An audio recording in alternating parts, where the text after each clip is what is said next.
7 godina od ubistva Zorana Đinđića. Slovenački premijer, samit kod Kranja, nemoguća misija. Provere agencije koje su koristili potencijalni azilanti. Fox istražuje ko su i kako rade pregovarači MUP-a Srbije. Zaječar zbog prebijanja starice, otkazi u bolnici.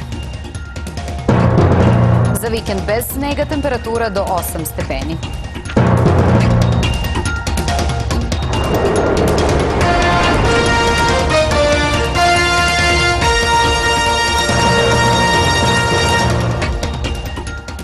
Ovo su vesti Foxa. Dobroveče, ja sam Ana Mitić. Dobroveče, ja sam Zoran Maranac. 7. godišnjica ubistva premijera Srbije Zorana Đinđića obeležen je polaganjem cveća na spomen ploču u dvorištu Vlade Srbije i grob prvog demokratskog premijera Srbije u aleji zaslužnih građana.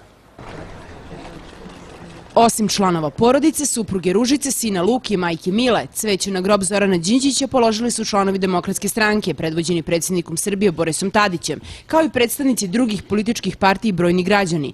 Kolona ka aleji velikana na Novom groblju formirana je još jutros. I razočaran sam od njegove smrti. Pitajte ove mlađe kako će da izađu na kraj. Ubiše ga pre 7 godina, međutim je Zoran među nama. Puno mi znači da dođem na grob pokojnog premijera, jer je dosta toga učinio za Srbiju i u njemu je bio jedini put. Predsjednik Liberalno-demokratske partije Čedomir Jovanović ocenio da je politika koja je ubila Đinđića prošlost, ali i da politika koja simbolizuje Zoran ima tako malo života. Ja sam siguran da ćemo se, okupljajući se da bi obeležili taj tragični datum, mi iz godine u godinu sretati u boljoj Srbiji. Premijer Srbije Mirko Cvetković rekao je da je Zoran Đinđić želeo da Srbiju pomiri sa svetom i da je, kao i svi srpski reformatori, viziju moderne Srbije temeljio na njenoj evropskoj orijentaciji. Za razliku od drugih, Zoran Đinđić je prepoznao istorijsku šansu Srbije i vekovni ideal da naša zemlja postane politički stabilna država sa efikasnim institucijama, dobrom infrastrukturom, modernim školstvom, brzim razvojem privrede. Po zanimanju doktor filozofije, Zoran Đinđić bio je jedan od osnivača i predsjednik Demokratske stranke, gradonačelnik Beograda. Od 2001. godine postao je prvi srpski premijer koji iza sebe nema komunističku prošlost. 12. marta 2003. pogođen je sa 2 metka u stomak ispred Vlade Srbije, a ubrzo posle toga umro u urgentnom centru. Na premijera je pucao pripadnik jedinice za specijalne operacije Zvezdan Jovanović, koji je zajedno sa Miloradom Lukovićem Legijom za ovo ubistvo osuđen na 40 godina zatvora. Svetlana Milenković, Fox televizija. Već 5. godinu na ovaj dan održavaju se i besede u Zoranovu čast. Takmičenje u besedništvu organizuju DS i Fondacija dr. Zoran Đinđić. Od 150 takmičara na kraju je ostalo 8 finalista, a pobedio je biolog iz Šapca Toma Vukić. Šta nam stoji na putu? Naša prošlost? Naši karakteri? Samodovoljnost?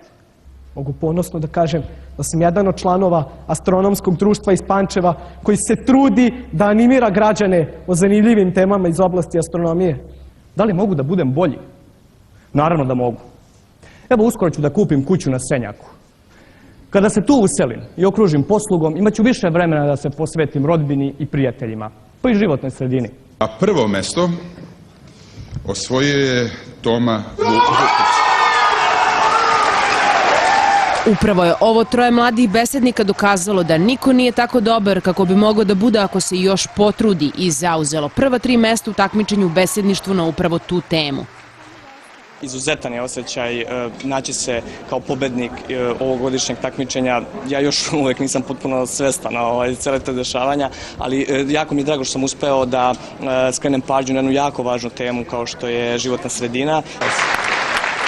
Jedan od članova žirija, predsjednik Srbije, rekao je prisjećajući se pokojnog premijera Đinđića da je bio bolje od drugih samo zato jer je više radio od svih koji su njemu bili slični i da je verovao da smo izuzetna zemlja koja može mnogo kada mi sami u to nismo verovali. Ali je nedvosmisleno stvarao značajnu individualnu prednost u odnosu na one sa kojima se takmičio svojim radom, energijom. I danas svedoci o Zoranu kažu nedostaje njegova energija, nedostaje, nema nikakve dileme. Ne nedostaju Zoranove vizije, one su tu. Predsjednik Tadić je poručio da namerava da dovrši ono što je Zoran Đinđić započeo, ali i zatražio od mladih i svih građana da mu u tome pomognu. Svetlana Milenković, Fox televizija.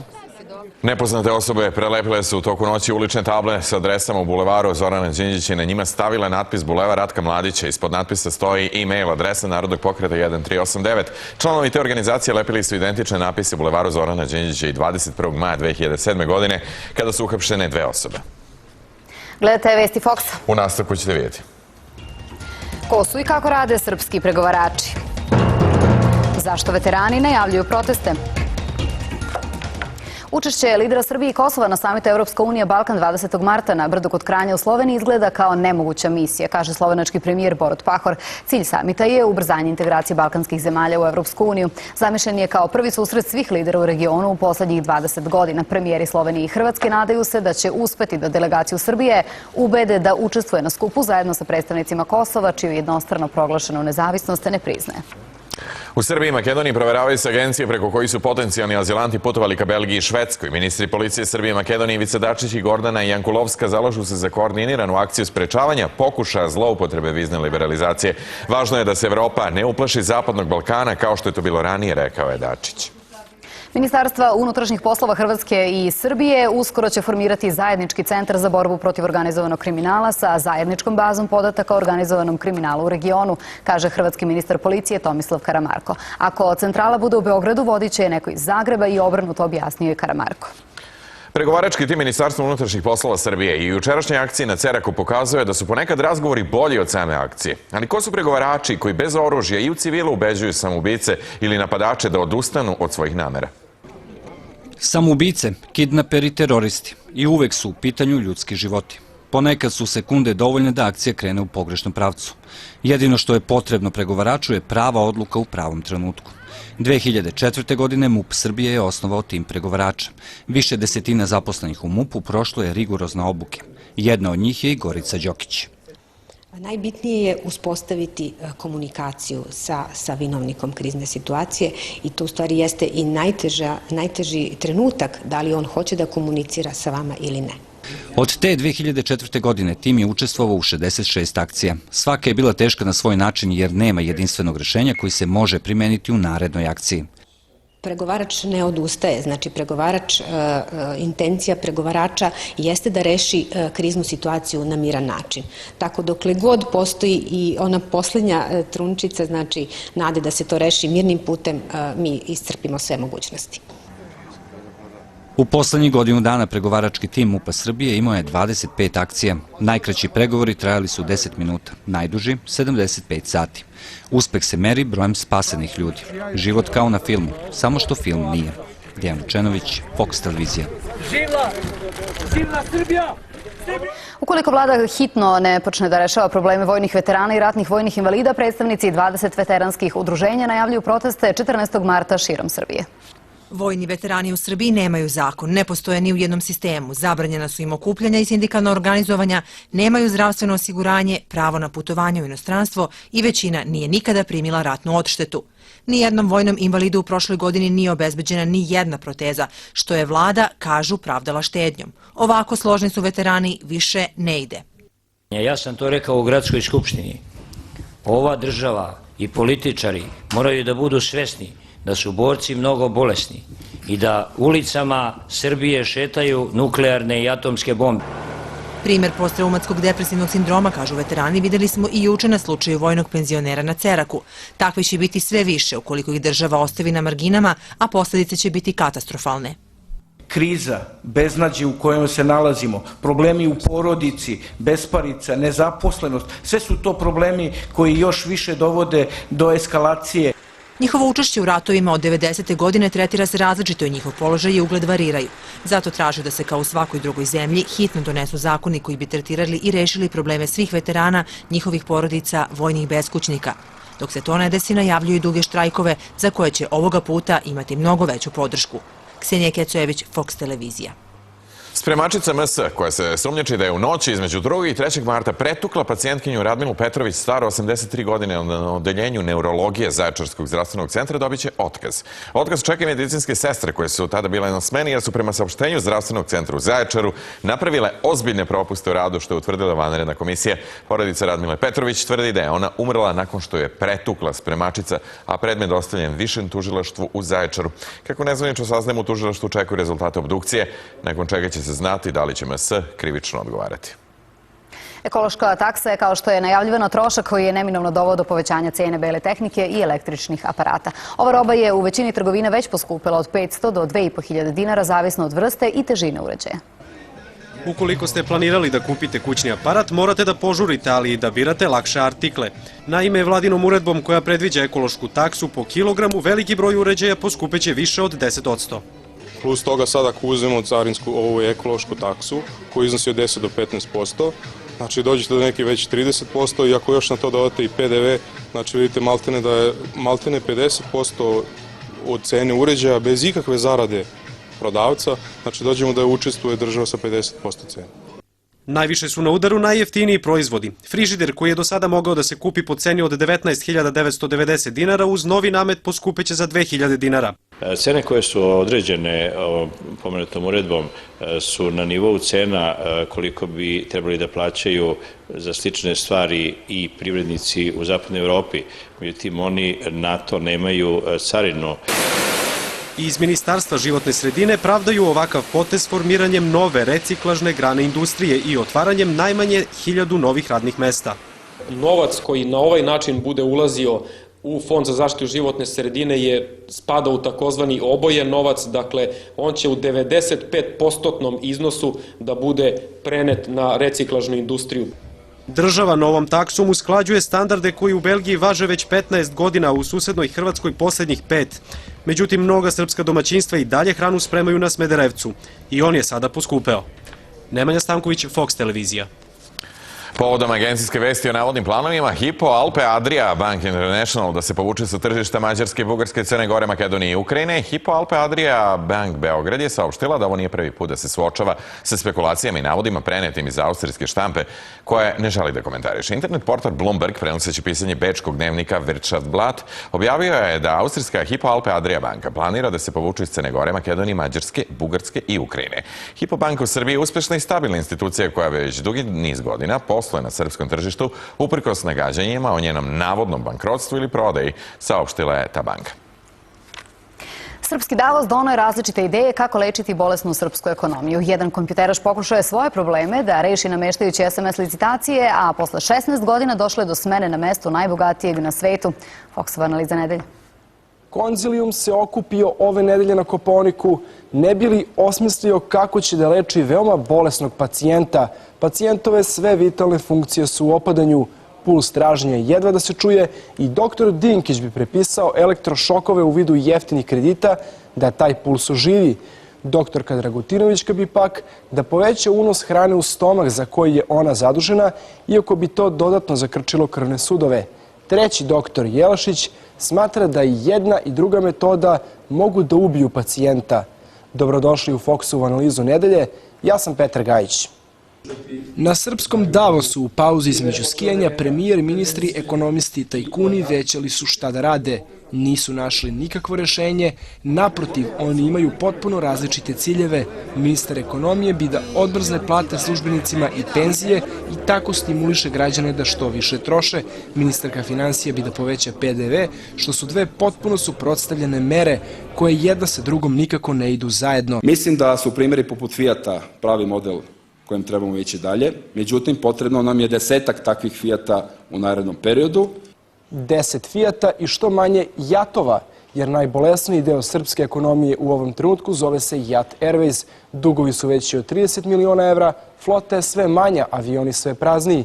Za to vreme, direktor kompanije izbegava medije. Niko iz vlade još nije pitao direktora Srđana Radovanovića šta se to događa, iako je aerodrom Nikola Tesla raskinuo ugovor sa Jatom zbog duga od 8 miliona evra. Štrajkovali su Jat Catering i Jat Tehnika, a voda je jedino piće koje se služi u polupraznim avionima. Dakle, kako se spasiti u vremenu krize, grupa od 14 ljudi u Srbiji predvođenih ovim čovekom se dosetila dok ste vi slali vaš datum rođenja na SMS licitaciju, naivno se nadajući da ćete dobiti Fiat Punto ili stan. Oni su organizovali prevaru. Ove nedelje su otkriveni, a pre toga su ukrali 56 automobila i 4 stana. Predrag Beričić i njegova grupa mogli su da budu bogati da nisu bili nezajažljivi. Da su ukrali samo jedan stan, nekoliko automobila, to možda niko ne bi ni primetio, ali pošto su izlicitirali dovoljno Fiat Punta da naprave taksi preduzeće, onda će se sada licitiranjem baviti sud. Ko da više godina u zatvoru. Ne znamo da li je gospođa Billa Gatesa dobila nešto za 8. mart ove godine, ali su iz časopisa Forbes upozorili njenog supruga da će morati da postane manje darežljiv ukoliko želi da se vrati na prvo mesto liste najbogatijih ljudi na svetu. Prvi put od 1994. Bill Gates nije najbogatiji čovek na svetu, pretekao ga je jedan Meksikanac, u stvari Libanac. Carlos Slim Elu, sin izbeglice iz Otomanske imperije, vlasnik 3 telekomunikaciona giganta u Latinskoj Americi, sada je ispred Gatesa sa 53 milijarde dolara imovine. Carlos nikada nije zaboravio svoje poreklo, danas je jedan od najvećih donatora u Libanu i iz nekog razloga u njegovoj porodici vodi se računa o čistoći krvi. Carlos je, kao i njegov otac, kasnije i najstariji sin, suprugu pronašao u arapskoj maronitskoj zajednici u Meksiku. Ja sam Petar Gajić, bila je ovo Foxova analiza nedelje. Do kraja vesti saznaćete. O Titovom zlatnom satu na internet aukciji. Ko će biti mis sajma automobila?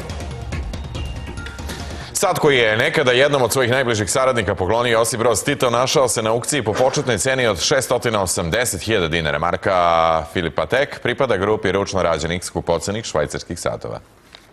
Najveći sin naroda i narodnosti, kako su mnogi volili da ga zovu, bravar sa groforskim manirima i činom maršala, imao je običaj da najzaslužnije saradnike iz Kose nagrađuje veoma kvalitetnim i skupim satovima.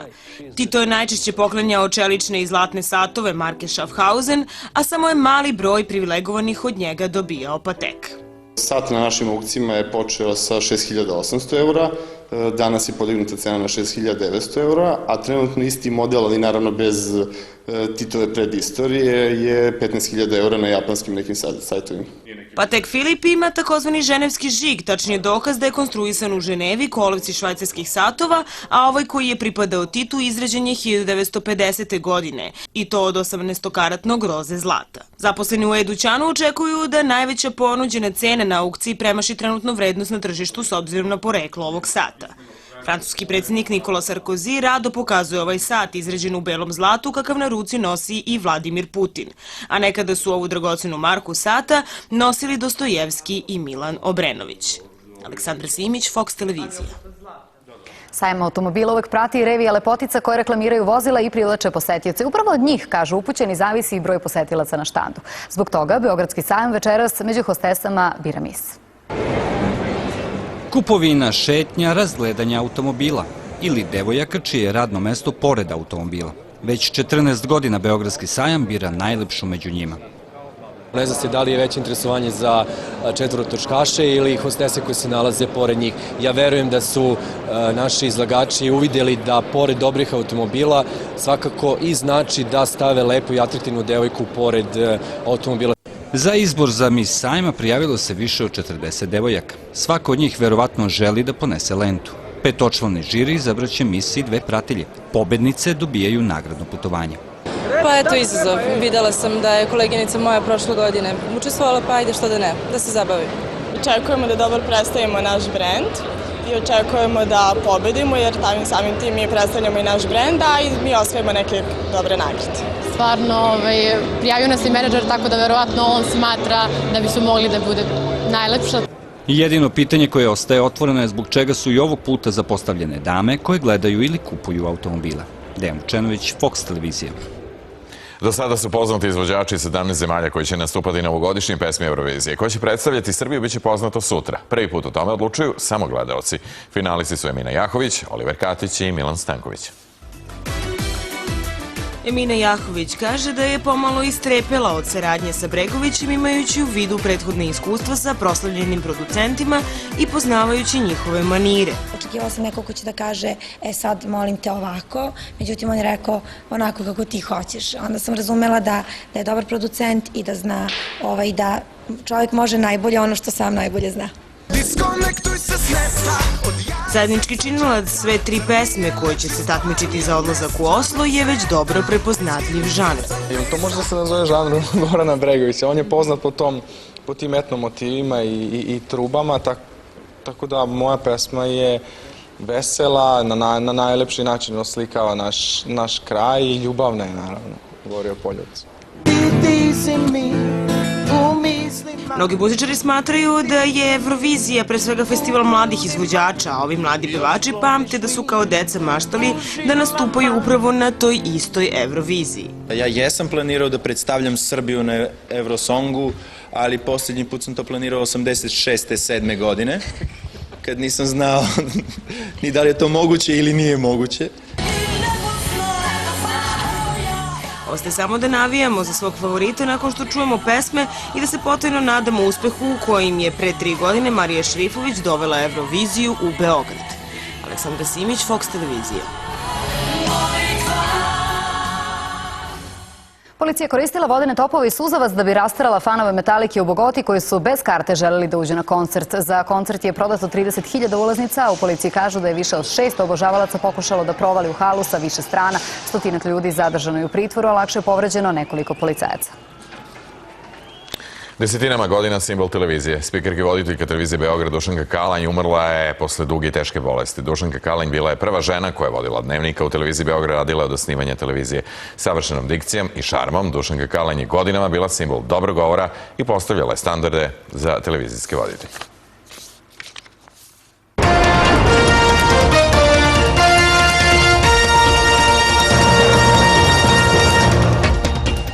Aleksandra, najavila si oblačno vreme i porast temperature. Ana, od srede će biti toplije u svim krajevima, ali za vikend i dalje oblačno i prohladno. Oblačnost se premešta sve severozapada preko našeg područja, ali ovog puta bez padavina. Hladno vreme za ovo doba godine zadržava se u većem delu centralne kao i jugoistočne Evrope, ali dnevne temperature će biti u manjem porastu. Slaba susnežica i sneg će padati samo ponegde u centralnim predelima, a kiša na jugu Grčke kao i u Irskoj. Maksimalne temperature kretaće se od -4 u Petrovgradu do 16 stepeni koliko će biti u Lisabonu. U Srbiji ujutru slab mraz. Tokom dana oblačnost dolazi sa severozapada, ali je slabo izražena u pogledu padavina, pa ostaje većinom suvo. Biće i kratkotrajnih sunčanih perioda, a ređa pojava susnežice je moguća na jugoistoku Vojvodine pre podne. Duvaće slab do umeren severozapadni vetar. Minimalne temperature kretaće se od -3 do 1 stepena, a maksimalno od 4 do 8. U Beogradu delimično oblačno. Mogući su kratkotrajni sunčani periodi, pritisak visok. Jutarnja temperatura 1, maksimalna dnevna 6 stepeni.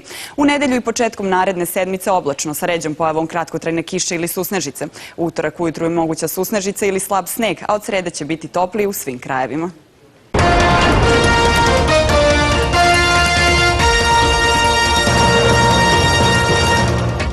Ovog vikenda nastavlja se domaće fudbalsko prvenstvo. Slaviša, hoće li moći da se igra po ovakvom vremenu? Kako znaju i umeju, po snegu i kaljuzi, ovog vikenda srpski superligaši borit će se za bodove u okviru 18. kola elitnog ranga. Zbog snega koji je napadao već je odložena jedna utakmica i to za sredu, a radi se o utakmici između Borca i Spartaka. Ostaje nam samo da se nadamo da više neće biti razloga za odlaganje mečeva, jer je to bila poslednja slobodna sreda u kalendaru zajednice superligaša. Mi smo u obavezi da završimo 16. maja ligu, u međuvremenu ima 2 termina kupa, ima gostovanje reprezentacije i naravno svako odlaganje bi poremetilo tog takmičenja i u ovom trenutku je jedina ova sreda bila, posle toga više nemamo slobodnih sreda. Čini se da će najregularniji uslovi vladati na našem najvećem stadionu, gde Crvena zvezda dočekuje kruševački napredak. Gosti su u prvom delu sezone igrali nerešeno sa sadašnjim liderom na tabeli koji sada želi da im se revanšira. Oni su nam, što se kaže, ostali dužni, jer su jedna od retkih ekipa koja je uspela da nam uzme bodove u prvom delu prvenstva. Svakako da će cela ekipa imati motiv više zbog te prethodne utakmice sa njima i izaći ćemo 100% koncentrisani i motivisani da im vratimo taj dug. Partizan koji zaostaje 5 bodova za Zvezdom u nedelju čeka daleko teži zadatak. Crno-beli gostuju u neugodnom Hajduku, a više od rivala crno-bele zabrinjava očajan teren u Kuli. Ne da ništa još nije izgubljeno, nego jednostavno uopšte ne razmišljamo u tom pravcu. Najvažnije je da u nedelju odradimo posao kako treba, pobedimo i tako se primamo za svaku narednu utakmicu, a kad uđemo u neku seriju sigurno da će to ići mnogo lakše i mnogo bolje. Nemci Adrian Zutil i Nico Rosberg ostvarili su najbolje vremena na prvim treninzima pred prvu trku ovogodišnjeg šampionata Formula 1 za veliku nagradu Bahreina. Vozač Force Indije je bio najbrži tokom jutarnjeg treninga na stazi Sakir ispred dvostrukog šampiona Fernanda Alonsa u Ferrariju i vozača Renaulta Roberta Kubice. Najbrži krug dana je popodne izvozio Rosberg u bolidu Mercedesa, a potom su sledila dvojica bivših šampiona Lewis Hamilton i Michael Schumacher. Fox televizija će i ove sezone prenositi šampionat Formula 1. Već sutra od 12 sati moći ćete da gledate zvaničan trening, a u nedelju od 13 časova i trku za veliku nagradu Bahreina. Gledali ste vesti Foxa u 21 sati 5 minuta na Foxu dosije nova epizoda Opasne lutke. Prijetno.